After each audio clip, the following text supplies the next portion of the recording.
Before we begin this incredible story that will leave you speechless, make sure to subscribe to our channel, hit that like button, and share this video with someone who needs to hear this message. Trust me, you won't want to miss how this ends. You think you know your children. You think that after raising them, sacrificing everything for them, loving them unconditionally, they'll always be there for you. But sometimes life has a way of showing you just how wrong you can be. My name is Margaret Thompson.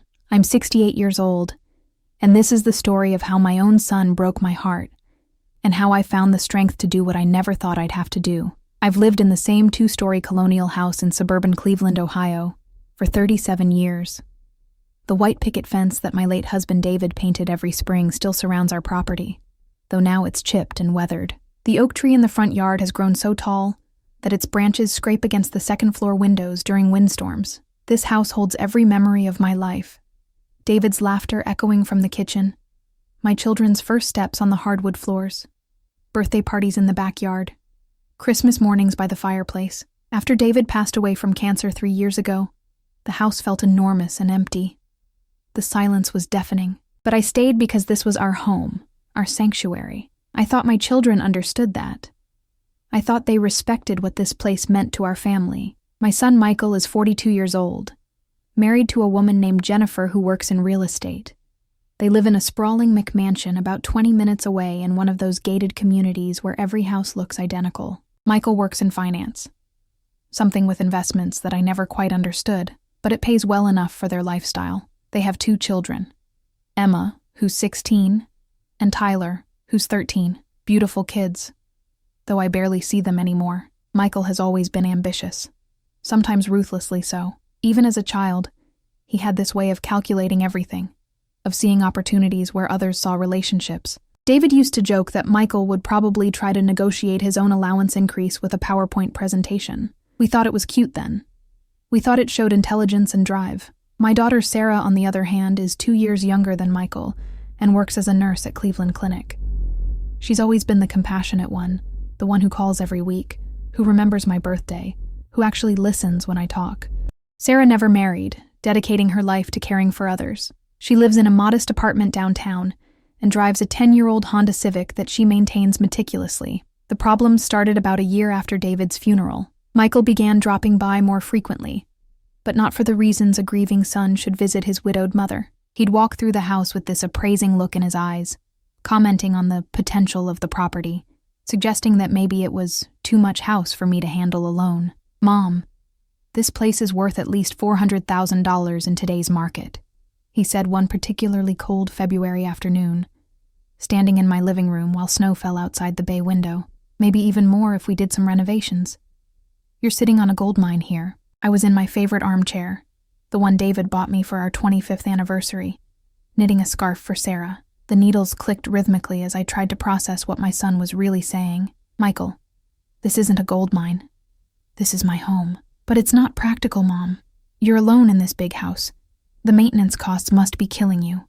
The property taxes, the utilities, the upkeep.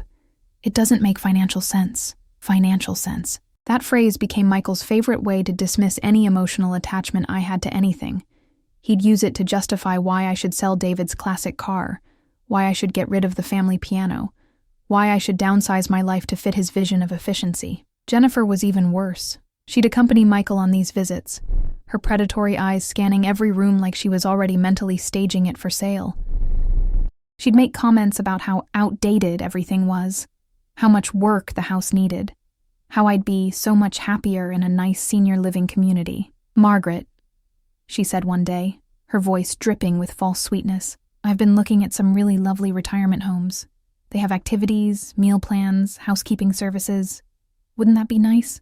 No more worrying about maintenance or being alone." The way she said retirement homes made them sound like luxury resorts, but I knew what she really meant. She wanted me out of the way so they could swoop in and claim what they saw as their inheritance. The tension escalated over the months. Michael's visits became more aggressive, more demanding. He'd bring real estate brochures, print out Zillow estimates, even suggest specific moving companies. He treated my reluctance to sell as if I were being deliberately difficult, as if my emotional connection to the place where I'd spent most of my adult life was somehow unreasonable. "You're being selfish, Mom. he said during one particularly heated argument in late summer. We were standing in the kitchen where David and I had shared thousands of meals, where I'd packed countless school lunches, where I'd cried when the cancer diagnosis came. This house is just sitting here losing value while you're too stubborn to make a smart decision. Selfish. I couldn't believe what I was hearing. I'm selfish for wanting to live in my own home? You know what I mean. You're thinking only about yourself instead of what's best for the family. Do you have any idea what this place will be worth to Emma and Tyler's college funds? That's when I realized the truth. This wasn't about my well-being or my happiness. This was about money. My son was already spending my inheritance in his mind, already dividing up the proceeds from selling the home his father and I had built together. Sarah tried to mediate. Bless her heart. She'd come over after her shifts at the hospital, exhausted from 12-hour days of caring for patients, and try to reason with Michael. But he'd gotten it into his head that she was manipulating me, turning me against him for her own gain. Sarah doesn't care about your future, Mom, he said one evening in October while leaves from our oak tree scattered across the front lawn. She just wants to keep you here so she can inherit everything herself. She's playing the good daughter while I'm the one trying to look out for your best interests. It was such a twisted interpretation of reality that I didn't know how to respond. Sarah, who worked double shifts to pay her rent, who brought me groceries when I was feeling under the weather, who listened to my stories about David with genuine interest. She was supposedly the manipulative one. The breaking point came on a gray November afternoon.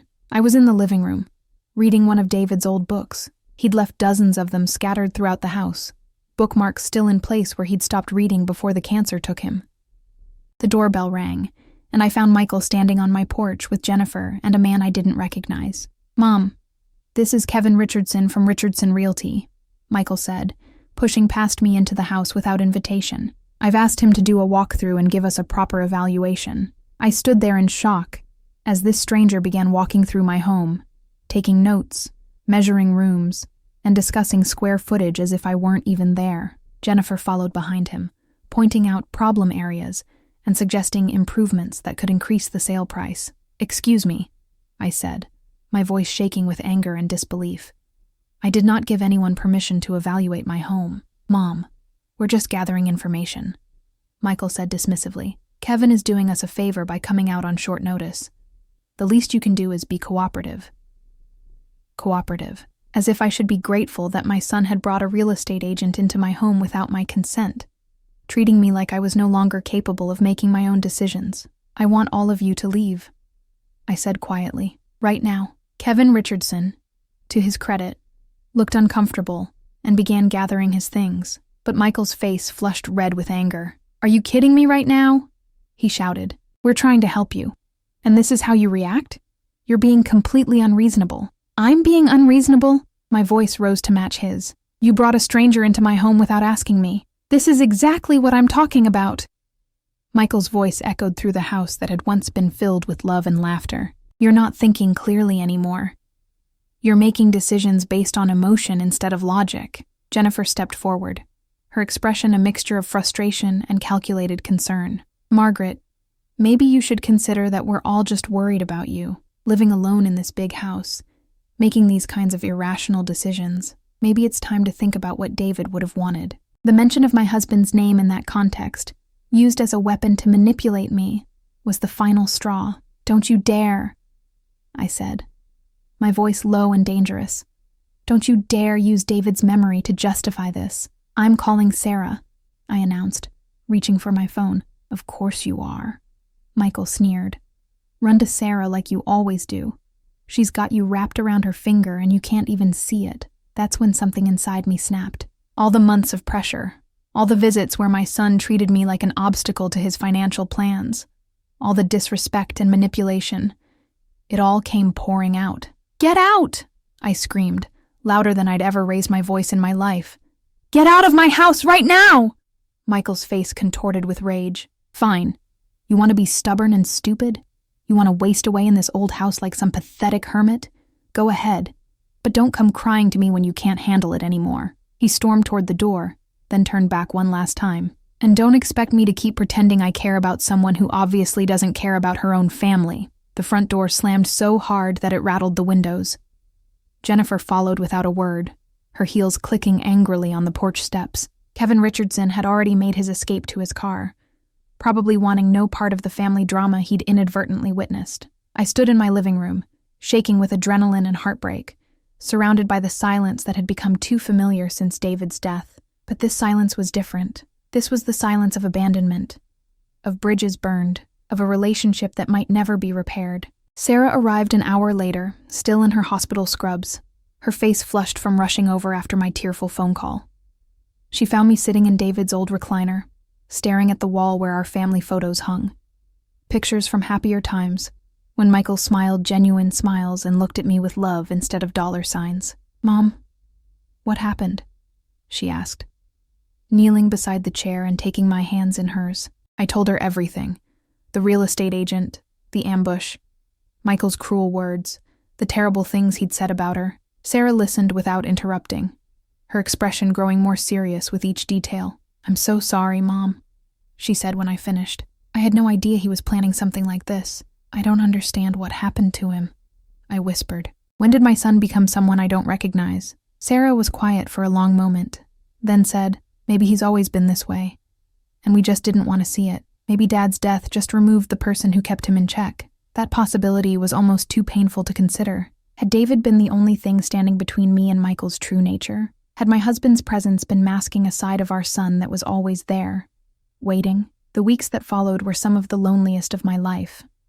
Michael didn't call, didn't visit, didn't respond to the 2 voicemails I left apologizing for losing my temper. It was as if I'd died along with David, as if our relationship had been completely severed by that one afternoon of honesty. Sarah checked on me daily, either in person or by phone.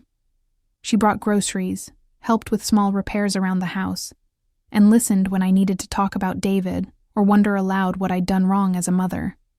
But even her devotion couldn't fill the hole left by Michael's absence. Christmas came and went without a word from him. I'd bought presents for Emma and Tyler, wrapped them carefully, and put them under the tree Sarah and I had decorated together. But there was no Christmas morning visit, no phone call, no acknowledgement that I existed. "Have you heard from Michael?" I asked Sarah on New Year's Eve as we shared a quiet dinner at the kitchen table. "No," she said, not meeting my eyes. "But I heard from Emma." My heart leaped. "What did she say?" "She asked why you haven't been coming to family dinners anymore. She misses you, Mom. Tyler does too." The thought of my grandchildren thinking I'd abandoned them was almost unbearable. "What did you tell her?" I told her that grown-ups sometimes have disagreements that take time to work out. I didn't want to put her in the middle of this. That night, lying in the bed I'd shared with David for so many years, I made a decision. I couldn't control Michael's behavior, but I could control my own response to it. I could either spend the rest of my life waiting for him to come to his senses, or I could take action to protect what mattered most to me. The next morning, I called my attorney.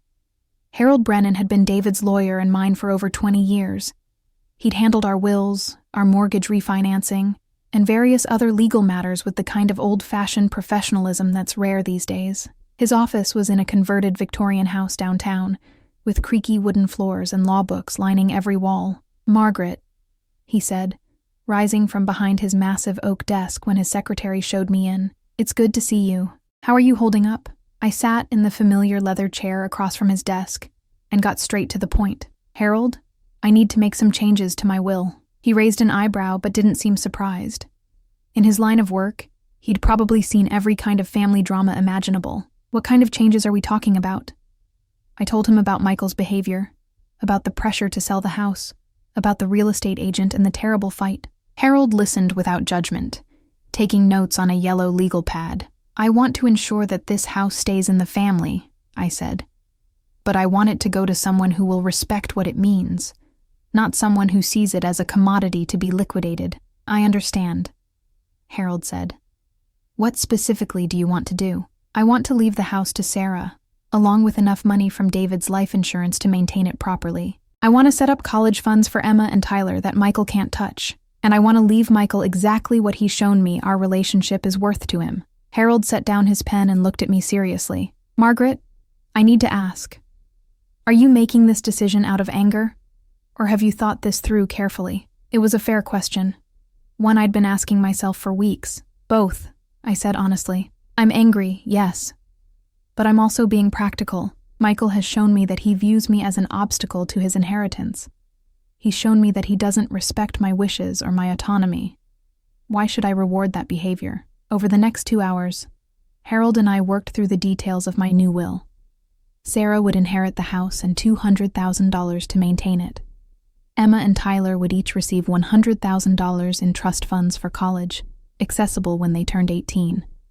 Various charities would receive donations, and Michael would receive exactly $1, along with a letter explaining why. "Are you sure about this, Margaret?" Harold asked as I signed the documents. "Once this is done, it's going to be very difficult to undo the damage to your relationship with Michael." "Harold," I said, "I think Michael undid that damage himself." The new will was finalized and filed within a week. I felt a strange sense of relief, knowing that my wishes would be respected and that Sarah's kindness would be rewarded. But I also felt sad, knowing that I'd essentially written my son out of my life. Months passed.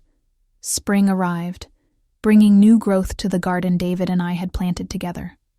I hired a local teenager to help with the lawn maintenance, and spent my days reading, volunteering at the local food bank, and enjoying the peace of my own home. Sarah continued her regular visits, and occasionally she'd bring news of Michael and his family. Emma made honor roll, she told me one afternoon in April, as we sat on the front porch, watching neighbors walk their dogs past our white picket fence. "That's wonderful," I said, feeling the familiar ache of missing my grandchildren's milestones. "Tyler's playing Little League baseball. He's apparently quite good." I nodded, imagining the boy I'd last seen at David's funeral, now growing up without knowing his grandmother was proud of him. "Mom," Sarah said gently, "maybe it's time to reach out. Maybe enough time has passed." I'd been thinking the same thing. Despite everything, Michael was still my son. Those grandchildren were still David's legacy. Maybe pride was keeping us apart when forgiveness should bring us together. That evening, I picked up the phone and dialed Michael's number. My heart pounded as it rang, and I almost hung up when I heard his voice. "Hello? Michael, it's Mom." There was a long pause. Then, "What do you want?" Not, "Hi, Mom," or "How are you?" Just the cold question of someone who viewed me as an inconvenience. "I wanted to talk," I said. "I miss you. I miss Emma and Tyler." "Oh, now you miss us? After months of silence?" "You haven't called me either, Michael." "Why would I? So you can scream at me again? So you can embarrass me in front of professionals who are trying to help you?" I took a deep breath. "I'm sorry I raised my voice, but I'm not sorry for standing up for myself." "Standing up for yourself? Is that what you call being stubborn and irrational?" Nothing had changed. If anything, the months apart had hardened his position. He still saw himself as the wronged party, still believed that wanting to live in my own home was somehow selfish and unreasonable. "Michael, I'm 68 years old. I've lived in this house for 37 years. It's where I raised you and Sarah, where your father and I built our life together. Can't you understand why I don't want to sell it? What I understand is that you're wasting a valuable asset because you're too emotional to make logical decisions. That house is going to need a new roof soon. The plumbing is old. The electrical system is outdated. You're going to spend thousands maintaining a place that's too big for you when you could be living comfortably somewhere more appropriate." Appropriate. Another one of his favorite words, like practical and logical. Everything had to fit into his narrow definition of what made sense, with no room for sentiment or personal preference. "And what about Emma and Tyler?" I asked. "Don't they deserve to have their grandmother in their lives?" "Of course they do, but you're the one who chose to prioritize your house over your family." That accusation hit like a physical blow. In Michael's mind, my refusal to sell my home was somehow equivalent to abandoning my grandchildren. He'd constructed a narrative where I was the villain, where his pressure and manipulation had been acts of love that I'd rejected. That's not what happened. And you know it. Do I? Because from where I'm sitting, it looks like you chose to throw a tantrum rather than listen to people who care about you, people who care about me, as if bringing a real estate agent into my home without permission was an expression of love, as if treating me like I was incompetent was an act of kindness. The conversation continued for another few minutes, but it was clear that nothing had changed. Michael was still convinced he was right, still unwilling to acknowledge that his approach had been wrong, still viewing my resistance as evidence of mental decline rather than legitimate autonomy. When I hung up, I knew with certainty that my decision about the will had been correct. Michael had shown me who he really was, and I'd chosen to believe him. Summer arrived with its familiar rhythms. Sarah and I planted tomatoes in the backyard garden. I had the house painted, not because I was preparing to sell it, But because David would have wanted it to look nice, the white picket fence got a fresh coat of paint too, making the property look welcoming and well-maintained. I was in the garden on a particularly warm July afternoon when I saw Michael's SUV pull into the driveway. My heart rate quickened, but I continued weeding the tomato plants, waiting to see what this unexpected visit would bring. He approached the garden gate, looking uncomfortable and slightly awkward. "Hi, Mom." "Hello, Michael. Can we talk?" I gestured to the patio furniture David had assembled years ago. Of course, we sat across from each other at the small round table where I'd shared countless morning coffees with David. Michael looked older somehow, more tired than I remembered. "I've been thinking about our conversation," he said. "Maybe we both said things we didn't mean." It was the closest thing to an apology I was likely to get from him, and part of me wanted to seize it as an opportunity for reconciliation, but I'd learned to listen to what Michael actually said, rather than what I hoped he meant. "What things did I say that I didn't mean?" I asked. He looked frustrated by the question. "You know what I mean, Mom. We both got heated. Maybe we can just put it behind us and move forward." Moving forward apparently meant pretending the underlying issues didn't exist. Michael wanted to reconcile, but only if I agreed to forget about his behavior and pretend it had never happened. "I'm willing to put it behind us," I said carefully. "If you can acknowledge that pressuring me to sell my home was wrong." His jaw tightened. "I wasn't pressuring you. I was trying to help you make a good decision. And by bringing a real estate agent into my house without asking me, that was just gathering information. I thought if you saw the actual numbers, you'd understand why it made sense." There it was again. The assumption that my emotional attachment to the house was simply a result of not understanding the actual numbers. In Michael's world, everything could be reduced to a cost-benefit analysis, and anyone who factored in intangible considerations was being irrational. "Michael, this house isn't a stock in your portfolio. It's my home. It's where your father lived and died. It's where you and Sarah grew up. It has value that can't be measured in dollars, but that value doesn't pay for a new roof or a new furnace," he said.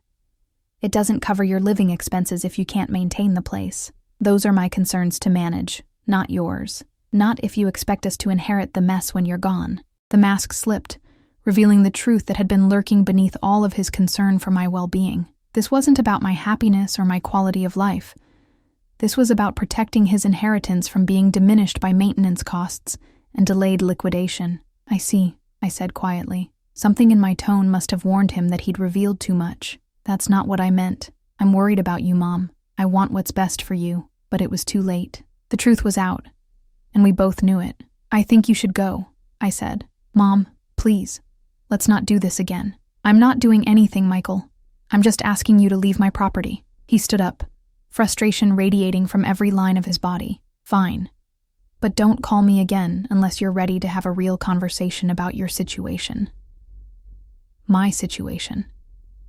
As if being a widow who wanted to live in her own home was some kind of crisis that required his intervention. After he left, I sat in the garden until the sun went down, thinking about the son I'd raised and the man he'd become. Somewhere along the way, Michael had learned to view relationships as transactions, to measure love in terms of financial benefit, to see sentiment as weakness. Maybe David and I had failed him somehow. Or maybe this was just who he'd always been destined to become. That night, I called Harold Brennan. "I want to add something to my will," I said. "What kind of addition?" "A letter. I want Michael to understand exactly why I made the decisions I made." Harold was quiet for a moment. "Margaret, are you sure that's wise? Sometimes it's better to let sleeping dogs lie." "Harold, I'm 68 years old. I've spent my entire adult life trying to keep peace in my family, trying to smooth over conflicts and pretend problems didn't exist. I'm done with that. I want the truth on record." It took me 3 drafts to write the letter I wanted to include with the will. The first was too angry, full of accusations and hurt feelings. The second was too conciliatory, making excuses for Michael's behavior. The third felt right. Honest, but not cruel. Disappointed, but not vindictive. In it, I explained my reasoning, that I'd wanted to leave my estate to someone who valued family over finances, who treated me with respect rather than viewing me as an obstacle to wealth, who understood that love couldn't be measured in dollars and cents. I told him about the college funds for Emma and Tyler, ensuring he'd know that his children were provided for despite his behavior. And I told him that the single dollar he was receiving represented exactly what our relationship had been worth to him, a financial calculation with no room for emotion or sentiment. The letter was sealed and placed with the will, waiting for the day when it would hopefully never need to be opened. Life settled into a new normal. Sarah and I grew closer, bonding over shared memories of David and shared concerns about Michael. She'd been promoted to head nurse in her department, a recognition of her competence and compassion that made me proud. Sometimes I wondered if Michael's absence was actually a relief for her, removing the tension that had always existed between them. My grandchildren remained a source of sadness. I'd see children their ages around town and wonder what Emma and Tyler were doing, whether they were happy, whether they ever asked about their grandmother who'd disappeared from their lives. Sarah would occasionally share updates, but I tried not to ask too many questions. It wasn't fair to put her in the middle of our family drama. The seasons cycled through autumn and winter and into another spring. I celebrated my 69th birthday with Sarah and a few friends from church, grateful for the people in my life who valued me for who I was, rather than what I owned. The house remained a source of joy and comfort, its familiar rooms and memories providing solace when the loneliness became overwhelming. It was on a rainy Tuesday in late March when the doorbell rang, interrupting my afternoon reading. Through the peephole, I saw Emma standing on my porch, her long dark hair damp from the rain, her expression uncertain but determined. My granddaughter had grown tall in the months since I'd seen her, more woman than girl now at 16. She looked so much like Sarah had at that age, with the same intelligent eyes and stubborn chin. "Grandma?" she said when I opened the door. "Can I come in?" I wanted to sweep her into my arms, but something in her posture warned me to be cautious. "Of course, sweetheart. You're always welcome here." She stepped into the entryway, looking around at the home she'd visited so many times as a child. "It looks exactly the same," she said softly. "Some things shouldn't change," I replied, leading her into the living room. "Would you like something to drink? Hot chocolate?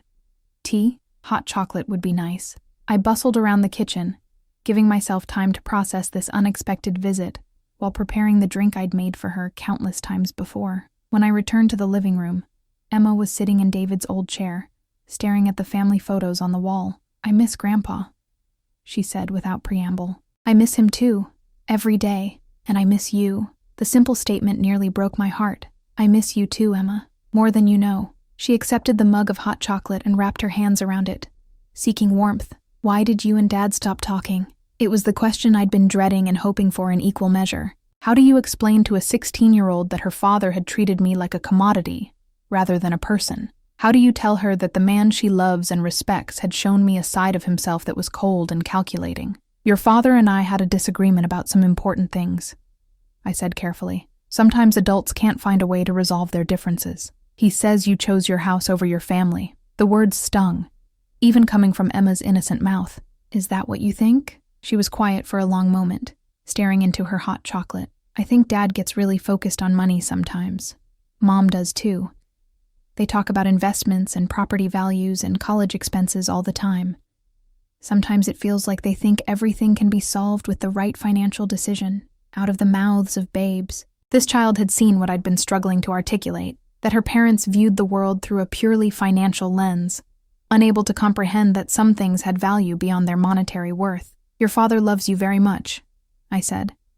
"He wants what's best for you and Tyler. But what about what's best for you? Don't you get to decide that for yourself?" I looked at this remarkable young woman, so wise beyond her years, and felt a surge of hope. Maybe the next generation would understand what this one had failed to grasp. "I think so," I said. "I think adults should be able to make their own choices about how they want to live, as long as they're not hurting anyone else." Emma nodded thoughtfully. "That's what I told Dad. I said maybe you just want to live in the house where you were happy with Grandpa. But he said I didn't understand the financial implications." Financial implications. Michael was teaching his daughter to think in terms of cost-benefit analyses instead of emotional well-being, just as he'd been taught, though I couldn't remember ever emphasizing money over happiness when he was growing up. "Emma, can I ask you something?" "Sure. Are you happy?" She considered the question seriously. "Mostly yes. I like school, I have good friends. I'm on the debate team, but I miss having you in my life. Family dinners aren't the same without you there. Tyler asks about you all the time." "What do you tell him?" "I tell him that grown-ups sometimes fight about stupid things and forget what's really important. I laughed despite myself. That's probably the most accurate assessment anyone has made of this situation. Emma smiled. And for a moment she looked like the little girl who used to spend weekends at this house, helping me bake cookies and listening to stories about her grandfather's adventures. Grandma, would it be okay if I visited you sometimes, even if Dad doesn't approve? The question broke my heart and filled it simultaneously. Oh, sweetheart. I would love that more than anything, but I don't want to cause problems between you and your parents. I'm 16, she said with teenage determination. I can make my own decisions about who I want to spend time with. And I want to spend time with you. We talked for another hour, catching up on school and friends and all the little details of daily life that I'd been missing. When she finally left, promising to visit again soon, I felt more hopeful than I had in months. Maybe Michael had succeeded in poisoning the well between us, but he hadn't been able to destroy the relationship I had with my grandchildren. Emma kept her promise, visiting every few weeks after school or on weekends. She'd bring Tyler sometimes, and slowly I began to rebuild the connections that Michael's behavior had severed. The children told me about their lives, their dreams, their concerns, and I realized how much I'd been missing by staying away. It was during one of these visits, on a warm afternoon in early May, that Emma asked the question I'd been dreading. Grandma, what's going to happen to this house when you die? I looked at her, sitting cross-legged on the living room floor where she'd played as a child, and decided she deserved an honest answer. It's going to Sarah, I said simply. Emma's eyes widened. Not to Dad. No, not to your father, because of your fight. Because your father sees this house as an investment to be liquidated rather than a home to be cherished. Sarah understands what this place means to our family. Emma was quiet for a long time, processing this information. Finally, she said, That's going to make Dad really angry. I know. Are you sure that's what you want to do? I looked around at the room where David and I had celebrated anniversaries, where we'd opened Christmas presents, where we'd held Emma as a baby and watched Tyler take his first steps. Every corner held memories that couldn't be appraised or liquidated. I'm sure, I said. This house should belong to someone who loves it, not someone who sees dollar signs when they walk through the door. Emma nodded slowly. I think Aunt Sarah will take good care of it. I think so too. What I didn't tell Emma was that I'd also made provisions for her and Tyler, establishing college funds that would ensure their education, regardless of how their father reacted to the will. They were innocent victims in this family drama, and I wanted to make sure they didn't pay the price for their father's greed. The summer passed peacefully. Emma and Tyler became regular visitors, bringing life and laughter back into the house that had been too quiet for too long. Sarah would sometimes join us for dinner, and on those evenings the house felt full of family again, just not the family Michael had imagined would inherit it. I was in the garden on a September afternoon, harvesting the last tomatoes of the season, when I saw Michael's car pull into the driveway. But this time, Emma got out of the passenger seat, her face flushed with what looked like anger or embarrassment. Michael strode across the lawn with the purposeful gait of a man on a mission. Emma trailed behind him, shooting apologetic glances in my direction. We need to talk, Michael announced without preamble. Now. I set down my basket of tomatoes and brushed the dirt from my hands. Hello to you too, Michael. Don't start with me, Mom. I know what you've been doing. Emma stepped forward. Dad, please don't. Stay out of this, Emma. This is between your grandmother and me. The dismissive way he spoke to his daughter reminded me painfully of how he'd started treating me, as if our opinions and feelings were inconveniences to be managed rather than respected. What exactly do you think I've been doing? I asked. You've been manipulating my children, turning them against me, filling their heads with your version of events. I looked at Emma, who was staring at the ground with embarrassment. Is that what happened, sweetheart? Did I manipulate you? No, she said quietly. I told Dad I wanted to visit you, and he got mad. She's 16, Michael snapped. She doesn't understand the complexity of adult relationships. She doesn't know what you're really doing here. And what am I really doing? You're using my children to punish me for trying to help you make responsible decisions about your future. The accusation was so absurd, so completely divorced from reality, that I almost laughed. Michael, your daughter visits me because she loves me and I love her. There's no manipulation involved, no hidden agenda. She's simply maintaining a relationship with her grandmother, a grandmother who chose her house over her family, he said, throwing the old accusation at me again. Dad, stop, Emma said, her voice stronger now. Grandma didn't choose anything over us. You're the one who stopped coming here. You're the one who made this weird and uncomfortable." Michael's face reddened. "Emma, you don't understand." "I understand perfectly," she interrupted, and I heard echoes of Sarah's strength in her voice. "You want Grandma to sell her house so you can have the money. She doesn't want to sell it because she's happy here. Instead of respecting her choice, you keep pressuring her and then acting like she's the problem when she says no." The truth, spoken plainly by a 16-year-old, hung in the air between us. Michael looked stunned that his daughter had seen through his carefully constructed narrative of concern and helpfulness. "It's not about money," he said weakly. "Then why do you keep talking about property values and market conditions and investment opportunities?" Emma asked. "Why did you bring that real estate guy here without asking Grandma first?" Michael turned to me with accusation in his eyes. "You told her about that?" She asked me what happened between us. I told her the truth. Your version of the truth.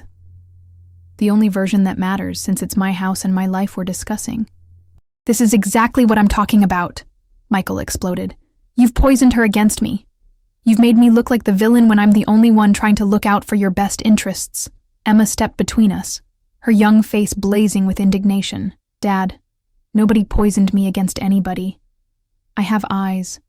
I can see what's happening. Grandma is happy in this house. She takes care of herself. She has friends. She volunteers at the food bank. She doesn't need you to save her from her own life. She's 69 years old, Emma. This house is too much for her to handle." "Says who?" Emma challenged.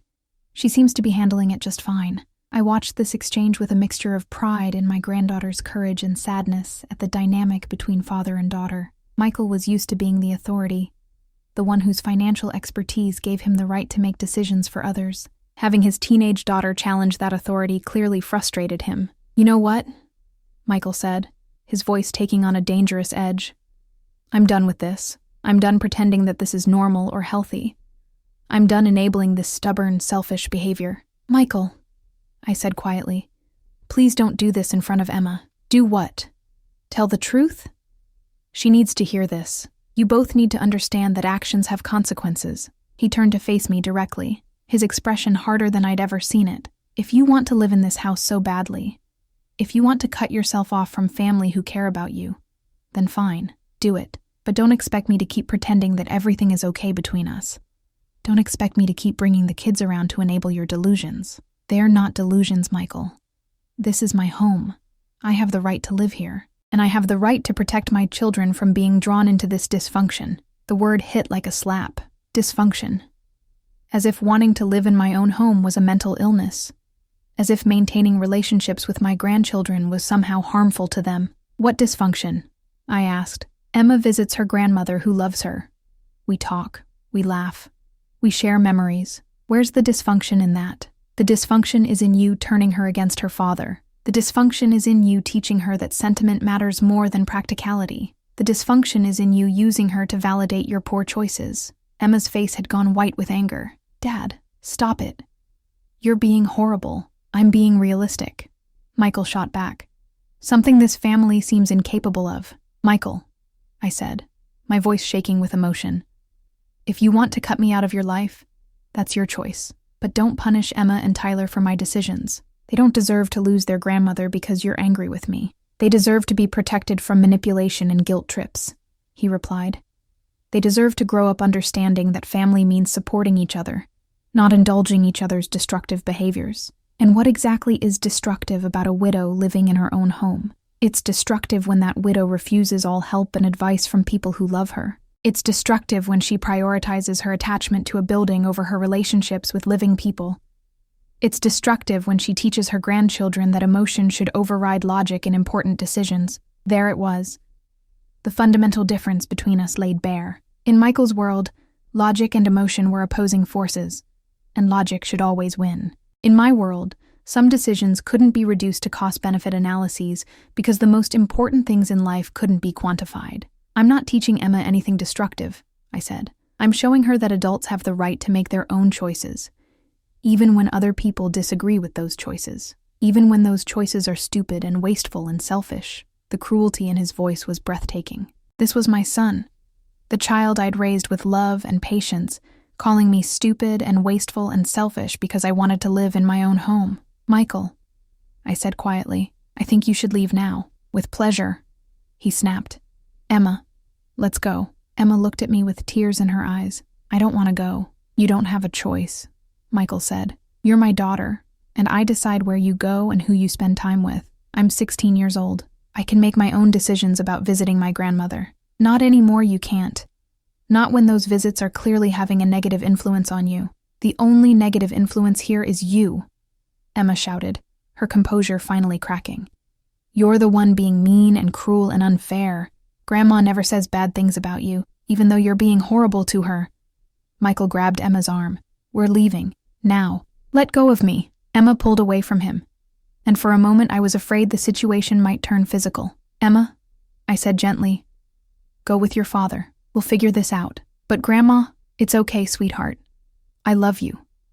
And that's not going to change no matter what happens." Emma hugged me tightly, whispering, "I'm sorry," in my ear, before allowing her father to escort her to the car. Michael didn't look back, didn't say goodbye, didn't acknowledge that he'd just traumatized his daughter by forcing her to choose between her father and her grandmother. I stood in my garden, surrounded by the tomatoes I'd been harvesting, and watched them drive away. The house that had felt full of life and love just moments before suddenly felt empty and quiet again. That evening, Sarah came over after hearing about the confrontation from Emma, who'd apparently called her aunt in tears.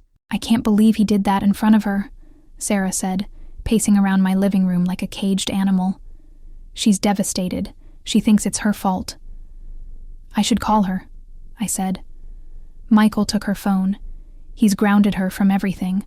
No car, no friends, no phone, no visits here. He says she needs to learn that actions have consequences. Her only action was loving her grandmother. I know, and she knows. "But Michael has convinced himself that you're some kind of toxic influence who's corrupting his children." I sank into David's old chair, feeling every one of my 69 years. What kind of man punishes his daughter for maintaining a relationship with her grandmother? "The kind of man who sees everything as a power struggle," Sarah said sadly. "The kind who can't admit he might be wrong about something." I never wanted it to come to this. I just wanted to live in my own home without being pressured to sell it. "You didn't do anything wrong, Mom. Michael created this situation, not you." But knowing that didn't ease the guilt I felt about Emma being caught in the middle, or the sadness of knowing that Tyler would also be denied the right to visit his grandmother because of his father's wounded pride. The weeks that followed were among the darkest since David's death. The house felt haunted by the ghosts of relationships that had been severed, by the absence of grandchildren who were being punished for loving me. I found myself questioning whether Michael was right, whether my attachment to this house was indeed selfish, if it was costing me my family. But then I'd remember the look in Michael's eyes when he'd brought that real estate agent here without permission, the calculating way Jennifer had evaluated my possessions, the repeated attempts to manipulate me into making decisions that served their interests rather than my own. This wasn't about a house. This was about respect, autonomy, and the right to live my life according to my own values. Harold Brennan called in October to remind me about some paperwork related to my will. When I told him about the latest confrontation with Michael, he was quiet for a long moment. "Margaret," he said finally, "I have to ask again. Are you certain about your decisions regarding the will?" "More certain than ever," I replied. "Michael has shown me exactly who he is and what our relationship means to him. I'd be a fool to ignore that evidence, even knowing it might make the situation with your grandchildren permanent." It was the question that kept me awake at night. The possibility that my decision to protect my autonomy might cost me the relationships that mattered most. But I'd also learned something important from Emma's courage in standing up to her father. "Harold, if I give in to Michael's pressure now, what message does that send to Emma? That women should surrender their independence to keep peace with controlling men? That love means accepting manipulation and disrespect?" I hadn't thought of it that way.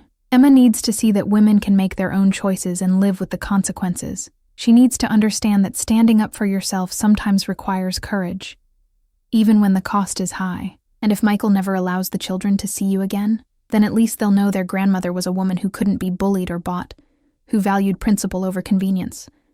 Maybe someday, when they're adults, they'll understand why I made the choices I did. Halloween came and went without trick-or-treaters at my door, the first time in decades that my porch light stayed off on October 31st. Michael had apparently told the neighbors that I was having health issues and didn't want to be disturbed, another small cruelty designed to isolate me from my community. But I wasn't isolated. Sarah continued her regular visits. Friends from church checked on me. I maintained my volunteer work at the food bank, finding purpose in helping others even when my own family situation felt hopeless. The house remained a source of comfort, its familiar rooms and treasured memories providing solace during the difficult days. It was on a cold November morning, exactly 1 year after Michael's outburst about the real estate agent, that my phone rang with news I'd been dreading and expecting in equal measure. "Mrs. Thompson?" The voice was unfamiliar, professional. "This is Dr. Martinez from Cleveland Clinic. I'm calling about your granddaughter, Emma." My heart stopped. "What's wrong? Is she hurt?" "She's physically fine, but she was brought to the emergency room last night after what appears to have been a suicide attempt." The words hit me like a physical blow. Sweet, strong Emma, who'd stood up to her father to defend me, who'd brought laughter and life back into this house. She'd been so desperate that she'd tried to take her own life. "She's stable now," Dr. Martinez continued, "and she's been asking for you. Her Aunt Sarah is here, and she suggested I call." "I'll be right there," I said, already reaching for my car keys. "Mrs. Thompson, I should warn you. Her father is also here, and he's resistant to your involvement. I don't care what her father wants. That's my granddaughter, and she needs me." The drive to the hospital passed in a blur of tears and self-recrimination. Had my conflict with Michael contributed to Emma's despair? Had she felt caught between us, guilty for loving me despite her father's disapproval? Had I been selfish in maintaining my position when it was clearly causing pain to someone I loved more than life itself? I found Sarah in the psychiatric ward waiting room, her nurse's uniform wrinkled from an all-night vigil. She looked up when I arrived, her eyes red with tears. "How is she?" I asked. "Physically, she's fine. Emotionally," Sarah shook her head. "She took a bottle of Tylenol, but she called 911 herself before it could do serious damage. She wanted to be saved, Mom. She wanted help." "Where's Michael?" "In with her now. He's been here all night, and he's different." I think this scared him. "What happened? What pushed her to this point?" Sarah's expression darkened. "According to Tyler, it's been building for months. Michael's been punishing both kids for wanting to maintain a relationship with you. No visits, no phone calls, lectures about family loyalty, threats to take away privileges if they even mentioned your name. Emma's been acting out at school, fighting with her parents, becoming increasingly depressed. The guilt was overwhelming. My granddaughter had tried to kill herself, and I was partially responsible. My stubborn insistence on living in my own house, my refusal to give in to Michael's demands, had created a situation that pushed a child to the breaking point. "This is my fault," I whispered. "No," Sarah said firmly. "This is the result of Michael trying to control everyone around him, instead of dealing with his own issues. Emma didn't try to hurt herself because you live in your house. She tried to hurt herself because her father was using her love for you as a weapon against her." Before I could respond, Michael emerged from Emma's room. He looked haggard, aged by the trauma of nearly losing his daughter. When he saw me, his expression cycled through surprise, anger, and something that might have been relief. "She wants to see you," he said quietly. Emma was sitting up in the hospital bed, looking pale and small against the white sheets. Her wrists were bandaged where she'd been treated for the pills she'd taken, and there were dark circles under her eyes. But when she saw me, her face lit up with the first genuine smile I'd seen from her in months. "Grandma," she said, her voice hoarse from having her stomach pumped. I gathered her into my arms, holding her as tightly as I dared, breathing in the scent of her hair, and feeling the solid reality of her alive, warm body against mine. "I'm so sorry, sweetheart," I whispered. "I'm so sorry you felt this desperate." "It wasn't your fault," she said, echoing Sarah's words. I couldn't handle the fighting anymore. Dad kept saying I had to choose between loving you and loving him, and I couldn't make that choice. So I thought maybe if I wasn't here anymore, everyone could stop fighting." The heartbreak in her young voice was almost unbearable. This brilliant, compassionate girl had been so ground down by the adult conflicts around her that death had seemed preferable to continuing to live caught in the middle. "Emma, listen to me," I said, holding her face in my hands. "You never, ever have to choose between loving different people. Love isn't a competition. Your feelings for me don't diminish your love for your father. And loving him doesn't mean you can't love me too. But Dad said, "Your father was wrong," I said firmly, "and I think he knows that now." I looked up to see Michael standing in the doorway, tears streaming down his face. For the first time in years, he looked like the little boy he'd once been, vulnerable and scared and sorry. "Dad?" Emma said, noticing him too. Michael approached the bed slowly, as if he were afraid she might disappear if he moved too quickly. "Emma, I'm so sorry. I never meant for things to go this far. I never wanted you to feel like you had to choose, but you said I couldn't see Grandma anymore." "I was wrong," he said, the words seeming to cost him enormous effort. "I was angry and stubborn, and I put you in an impossible situation.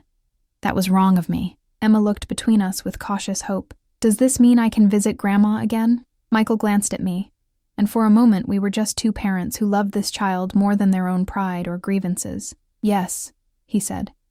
"You can visit your grandmother whenever you want." Over the next few hours, while Emma slept under medical supervision, Michael and I had the most honest conversation we'd had in years.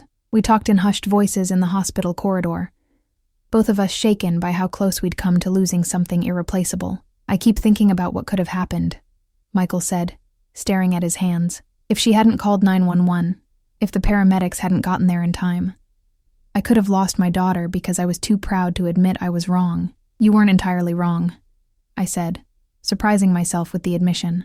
Maybe I was being stubborn too. Maybe I should have tried harder to find a compromise. "No, Mom," Emma was right. This was about me trying to control everyone instead of dealing with my own issues. I was so focused on what I thought was best for you financially that I lost sight of what was actually best for our family emotionally. "Why was it so important to you that I sell the house?" Michael was quiet for a long moment. "Honestly, I was scared. After Dad died, I kept thinking about how fragile everything is, how quickly things can change. I wanted to secure your future, make sure you had enough money to handle any crisis. But also," he paused, struggling with the admission, "I guess I wanted to feel like I was in control of something, like I could protect you from the uncertainties of aging by making smart financial decisions. But Michael, those weren't your decisions to make. I know that now. I knew it then too, somewhere deep down. But it felt like love, you know? It felt like taking care of you the way you took care of Dad when he was sick." For the first time, I began to understand Michael's perspective. His controlling behavior hadn't been purely about greed or inheritance, though those factors were certainly present. It had also been about his own fear and grief, his need to feel useful and protective in a situation where he was essentially powerless. "I understand why you were scared," I said. "But Michael, you can't protect me from life by making my decisions for me. The best way to take care of me is to respect my autonomy and support my choices, even when you disagree with them." I'm starting to see that, watching Emma in that hospital bed, knowing that my need to control had pushed her to that point. It made me realize that sometimes the thing you think is protecting your family is actually destroying it. We talked for another hour, clearing the air about months of accumulated resentment and misunderstanding. It wasn't a complete reconciliation. Too much had been said and done for that, but it was a beginning. When Emma was released from the hospital 3 days later, with a referral to a therapist and a safety plan in place, one of her first requests was to spend a weekend at my house. Michael agreed without hesitation, recognizing that his daughter's relationship with me was part of her healing process, not an obstacle to it. That first weekend was tentative and careful. Emma was still fragile, processing the trauma of her suicide attempt and the family dynamics that had contributed to it. We didn't talk much about what had happened. Instead, we focused on simple, comforting activities. We baked cookies, watched old movies, worked in the garden preparing it for winter. Tyler joined us on Sunday, shy at first after months of being told he couldn't visit his grandmother, but children are resilient. And within an hour he was chattering about school and baseball and all the things he'd wanted to tell me during our enforced separation. "I missed you, Grandma," he said as we raked leaves in the backyard. "I didn't understand why I couldn't see you anymore. I missed you too, sweetheart. More than you know." "Are you and Dad friends again now?" It was a complicated question with no simple answer. "We're working on it," I said. "Sometimes grown-ups have disagreements that take time to resolve, but the important thing is that we both love you and Emma very much, and we want what's best for you." Michael picked up the children that evening, and for the first time in over a year, our goodbye was civil if not warm. He thanked me for taking care of Emma during her recovery, and I thanked him for allowing the visits to resume. "Mom," he said as he was leaving.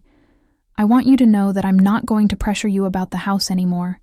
If living here makes you happy, then that's what matters." It was the closest thing to an apology I was likely to get from him, and I accepted it as such. The holidays that year were different from any we'd experienced before. Michael and Jennifer invited me to Christmas dinner, the first time I'd been included in their celebration since the real estate agent incident.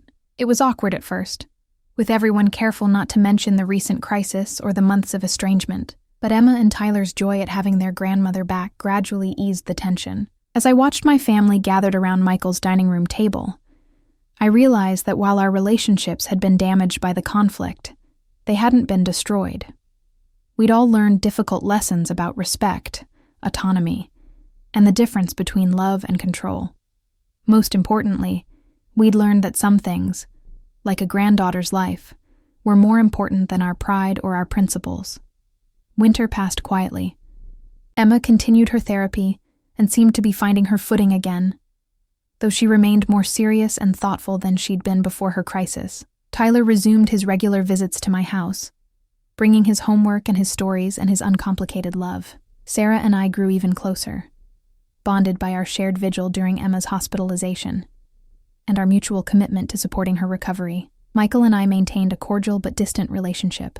He called occasionally to check on me, and I made an effort to show interest in his work and his family, but the easy intimacy we'd once shared was gone, replaced by the careful politeness of people who'd hurt each other and were trying to heal. It was in early spring, as I was planning the garden for another year, that Harold Brennan called with news that would change everything once again. "Margaret, I've been reviewing your will in preparation for our annual meeting, and I wanted to discuss something with you." "What is it, Harold?" "Given the recent changes in your family situation, I'm wondering if you want to reconsider any of your decisions." I thought about Emma and Tyler, about the tentative peace Michael and I had achieved, about the possibility that our family might actually heal from the wounds we'd inflicted on each other. "Actually, Harold, I think I do want to make some changes."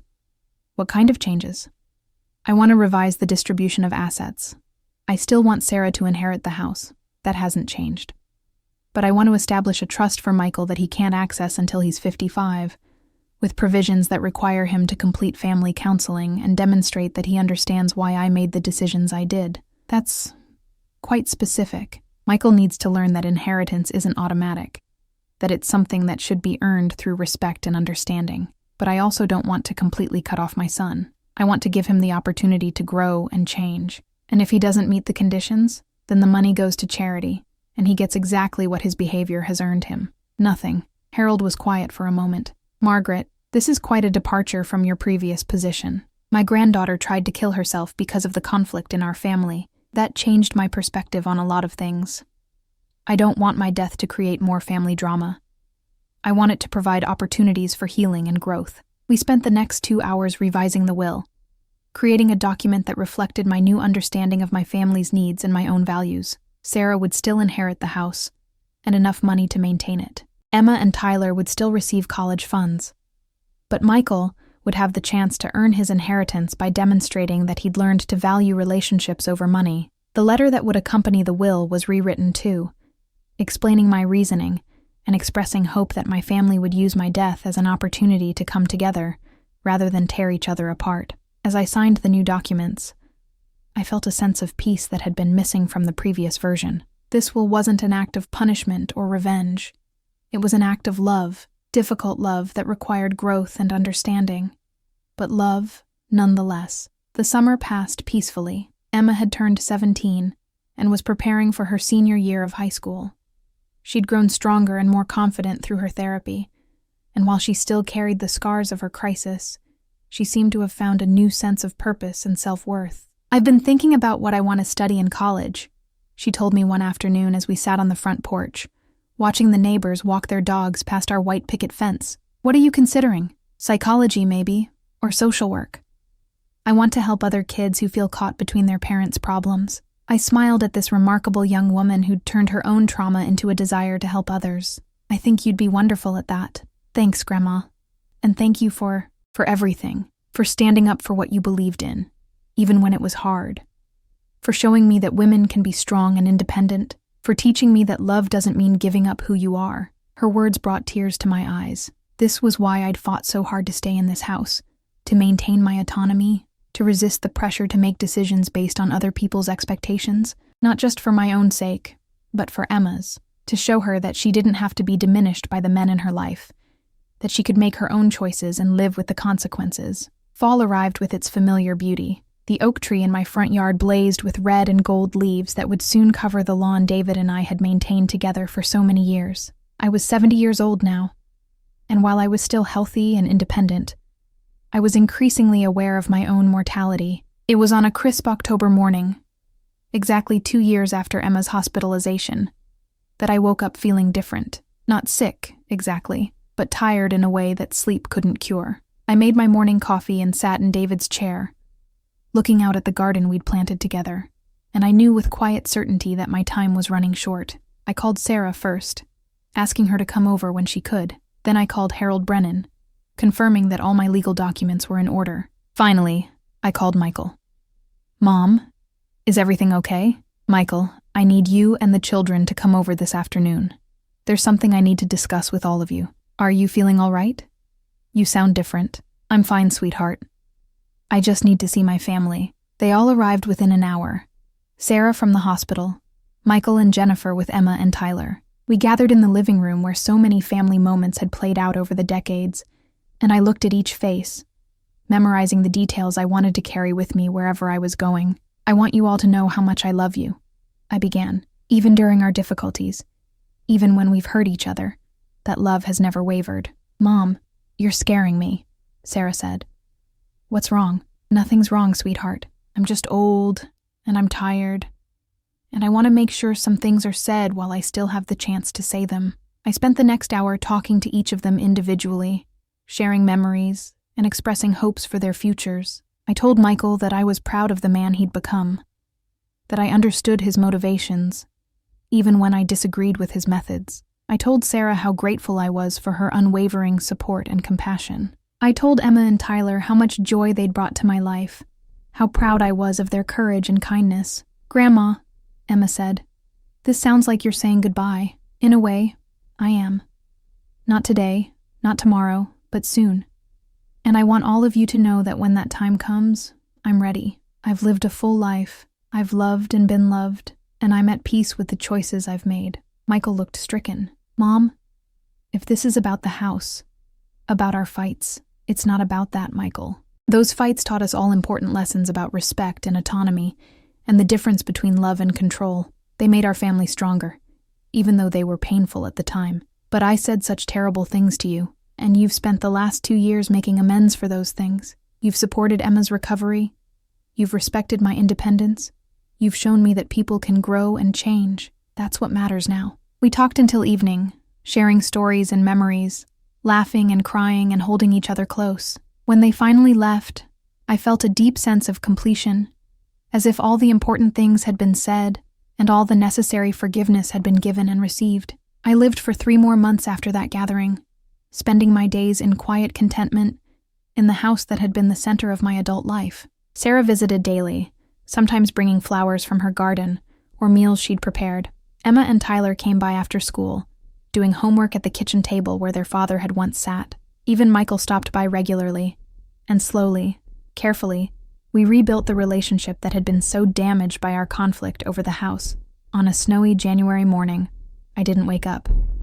Sarah found me that afternoon, lying peacefully in the bed I'd shared with David, looking as if I'd simply drifted off to sleep. The paramedics said it had been quick and painless. My heart had simply stopped beating sometime during the night. The funeral was held at the church where David and I had been married 45 years earlier. The sanctuary was filled with friends, neighbors, former colleagues, and people whose lives I'd touched through my volunteer work. Michael gave a eulogy that was honest about our difficulties, but emphasized the love that had ultimately triumphed over our disagreements.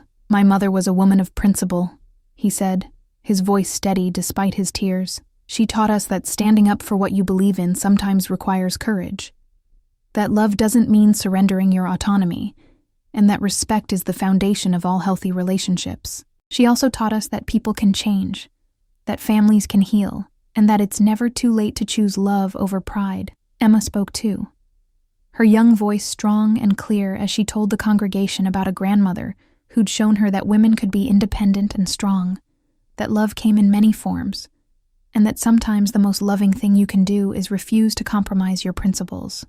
After the service, the family gathered at Harold Brennan's office for the reading of the will. Everyone was there.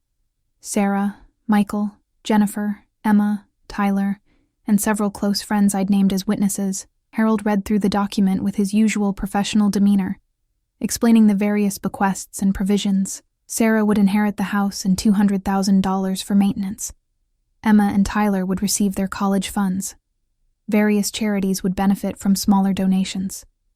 Then came Michael's portion. To my son, Michael Thompson, I leave the sum of $300,000 to be held in trust until his 55th birthday, or until he completes the following conditions, whichever comes first. First, he must complete a minimum of 1 year of family counseling with a licensed therapist. Second, he must write a letter to his sister Sarah acknowledging the ways in which his behavior during my final years was hurtful and asking for her forgiveness. Third, he must demonstrate to the satisfaction of the trustee that he understands the difference between love and control, and that he respects the autonomy of the women in his life. Michael's face went through a range of emotions as Harold read the conditions: surprise, hurt, anger, and finally, understanding. If these conditions are not met by his 60th birthday, Harold continued, the money will be donated to the Cleveland Women's Shelter and the National Suicide Prevention Lifeline. The room was silent as everyone processed this unexpected twist. Finally, Michael spoke. She's still teaching me lessons, he said with a sad smile. Even from beyond the grave. Harold cleared his throat and continued. There is also a letter that Mrs. Thompson asked me to read aloud. He opened a sealed envelope and began to read in my voice, the words I'd written during those final months when I'd found peace with my family and my choices. My dearest family, if you are hearing this letter, it means I am no longer with you, but my love for each of you continues beyond death. To Sarah, my devoted daughter, you have been my anchor through the storms of life. This house is yours now, not because you earned it through conflict, but because you understand that a home is more than a building. It's a repository of memories, a sanctuary of love, and a foundation for future generations. Care for it, as you have cared for me. To Emma and Tyler, my precious grandchildren, you have brought immeasurable joy to my final years. Your courage, Emma, in standing up for what you believed was right, taught me that the next generation of women in our family will be strong and independent. Your innocence, Tyler, and your capacity for love reminded me why family bonds are worth fighting for. Use your education funds wisely, and remember that knowledge is power, but wisdom is knowing how to use that power with compassion. To Michael, my son, the relationship between us was complicated in my final years, but it was never without love. The conditions I've placed on your inheritance are not meant to punish you, but to help you grow into the man I know you can be. You have the capacity for great love and generosity, but you also have a tendency to confuse control with care. Learn the difference. Seek help in understanding how your need to manage others sometimes hurts the very people you're trying to protect. When you complete the conditions I've set, you'll receive not just money, but something far more valuable: the knowledge that love means respecting others' choices, even when you disagree with them.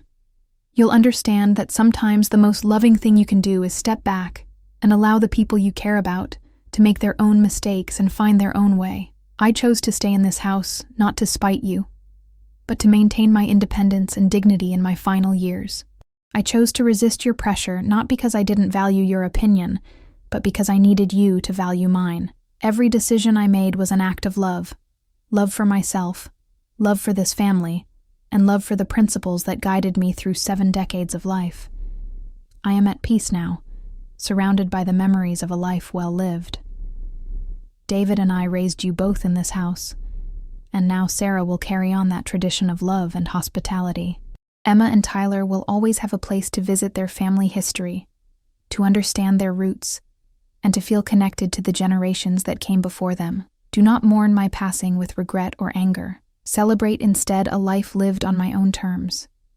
A woman who stood up for what she believed in, and a mother who loved her children enough to teach them difficult lessons even when it cost her greatly. Michael, I forgive you for the harsh words spoken in anger. Sarah, I am grateful for your unwavering support. Emma and Tyler, remember that your grandmother was a woman who chose courage over comfort, principle over peace, and love over fear. This house will stand as a testament to our family's ability to survive conflict and emerge stronger. May it shelter future generations of strong, independent women and compassionate, respectful men. May it be filled with laughter, love, and the kind of honest communication that allows people to disagree without destroying each other. I love you all, more than words can express. Take care of each other. Forgive each other's mistakes, and remember that in the end, love is the only thing that truly matters. With all my love and hopes for your future. Margaret Thompson. Harold folded the letter and set it aside. The room was filled with the sound of quiet crying. Sarah's tears of grief and gratitude. Emma's sobs of loss and understanding. Even Michael's silent weeping as he processed his mother's final words. "I'll do it," Michael said quietly. "I'll meet the conditions. Not for the money, but because she's right. I need to learn these lessons." "Dad," Emma said, reaching for his hand. "I'm proud of you." Sarah looked at her brother with compassion. "Michael, I want you to know that I've already forgiven you. Mom's letter just made it official. But I said such terrible things about you, accused you of manipulating her. You were scared and grieving and trying to protect Mom in the only way you knew how. I understand that now." Tyler, who had been quietly absorbing the adult emotions around him, spoke up. "Can we still visit the house? Even though Grandma's not there anymore?" Sarah smiled through her tears. "Of course, sweetheart. This will always be your family's home. Grandma made sure of that." The months that followed were a time of healing and growth for our family. Michael enrolled in counseling, working through his need to control others and learning healthier ways to express love and concern. He wrote the letter to Sarah that the will required, but it went far beyond a simple apology. It was a thoughtful examination of his behavior and a commitment to change. Sarah moved into the house gradually, bringing her belongings from her downtown apartment and slowly making the space her own, while preserving the memories that made it special. She kept David's chair in the living room, maintained my garden, and ensured that family photos remained prominently displayed.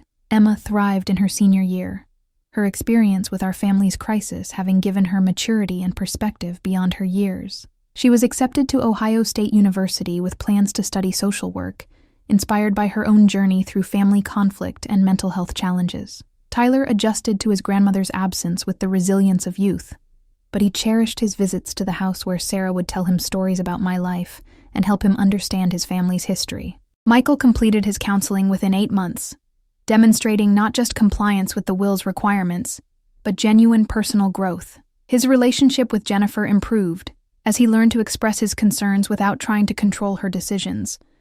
His relationships with his children deepened as he began to respect their autonomy and individuality. On the first anniversary of my death, the family gathered at the house for a memorial dinner. Sarah had prepared all my favorite dishes, and they shared stories about my life, laughing at my stubborn moments and crying at the memory of my love. "I keep thinking about what Grandma said in her letter," Emma reflected as they sat around the kitchen table where so many family meals had been shared, "about choosing courage over comfort.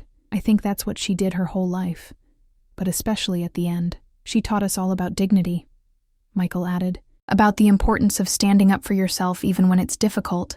I wish I had understood that while she was alive." "She knew you'd understand eventually," Sarah said gently. "That's why she structured the will the way she did. She was still teaching us, still helping us grow, even after she was gone." Harold Brennan called the following week to inform Michael that the trustee had approved his completion of the will's conditions. The money was his, but more importantly, he had demonstrated the personal growth that I had hoped to inspire. "Your mother would be proud," Harold told him during their final meeting. "She always believed people could change if they were given the right motivation and support." "I think she saved my relationship with my family," Michael replied. "If she had just given me the money without conditions, I never would have done the work to understand why our relationship deteriorated. I never would have learned to be a better father, a better brother, a better man." Years passed. Emma graduated from college and began working as a social worker, specializing in family mediation and teen crisis intervention. She often credited her grandmother's example of principled resistance as inspiration for her work with young people who felt powerless in adult conflicts. Tyler grew into a thoughtful teenager who spent summers working in Sarah's garden, learning about the plants and flowers I had tended for decades. He developed an interest in environmental science, planning to study conservation in college. Sarah never married, dedicating herself to her nursing career and to maintaining the house as a gathering place for family celebrations and quiet moments of remembrance. She added her own touches: a reading corner by the bay window, updated kitchen appliances, a small greenhouse where she grew herbs year-round. But she preserved the essential character of the home David and I had created. Michael's transformation was gradual but profound. He learned to offer advice without demanding compliance, to express concern without trying to control outcomes. His relationship with Jennifer strengthened as he gave her space to make her own decisions about her career and interests. His children grew up knowing they could trust him to listen to their problems without immediately trying to solve them or judge their choices. The house on Maple Street became a symbol of our family's journey from conflict to understanding, from control to respect, from hurt to healing. Neighbors would comment on how well-maintained it looked, how the garden bloomed year after year, how the sound of laughter often drifted from the backyard during family gatherings. Emma would sometimes bring her boyfriend to visit, introducing him to the grandmother she'd never met, but whose presence still filled every room. She'd tell him about the woman who'd taught her that love doesn't mean surrender, that principle sometimes requires sacrifice, and that standing up for yourself is an act of love for future generations. "My grandmother saved my life in more ways than one," Emma would say. "She showed me that women can be strong without being cruel, independent without being selfish, and loving without being controlling. She fought for her right to live on her own terms, and in doing so, she gave me permission to do the same." On quiet evenings, Sarah would sit in David's old chair, reading books from the collection I'd left behind, and she'd feel the presence of all the love and determination that had shaped this house into a home. She'd think about the woman who'd refused to be bullied into selling her sanctuary, who'd chosen principle over peace, who'd loved her family enough to teach them difficult lessons, even when it cost her dearly. The white picket fence still surrounded the property, freshly painted each spring in honor of David's memory. The oak tree continued to grow, its branches now reaching well above the second-floor windows, providing shade for summer gatherings and beauty for autumn afternoons. Sometimes, when the light fell just right through the bay window, or when the scent of roses drifted in from the garden, family members would swear they could feel my presence, not as a ghost haunting the place, but as a loving spirit who'd found peace in knowing that her final act of defiance had become her greatest gift to the people she loved most. Michael kept a copy of my final letter in his wallet, reading it whenever he felt the urge to control rather than support, to demand rather than suggest, to manipulate rather than trust. It served as a reminder that love expressed through respect is the only kind of love worth giving or receiving. The house still stands today, a testament to the power of principled resistance, the importance of personal autonomy, and the truth that sometimes the most loving thing you can do is refuse to give in to pressure from people who claim to know what's best for you. My story became Emma's inspiration, Sarah's mission, and Michael's redemption. It became proof that families can survive conflict and emerge stronger, that love can endure even through the most difficult disagreements, and that sometimes the greatest gift you can give to future generations is the example of a life lived with courage, dignity, and unwavering principle. In the end, I didn't just win the battle to keep my house. I won something far more valuable: the respect of my family, the security of my grandchildren's future, and the knowledge that my final years had been lived exactly as I chose to live them. The house on Maple Street remains a home where strong women are celebrated, where family conflicts are resolved through honest communication rather than manipulation, and where love is expressed through respect for each person's right to make their own choices. And that, my friends, is how a 68-year-old widow who refused to be bullied turned her greatest conflict into her family's greatest lesson. If this story touched your heart, please remember to subscribe to our channel for more incredible true stories like this one. Hit that like button if you believe in standing up for what's right, even when it's difficult, and share this video with someone who needs to hear Margaret's message about the power of principled resistance and unconditional love. Your engagement helps us continue bringing you these powerful stories that remind us all about what truly matters in life.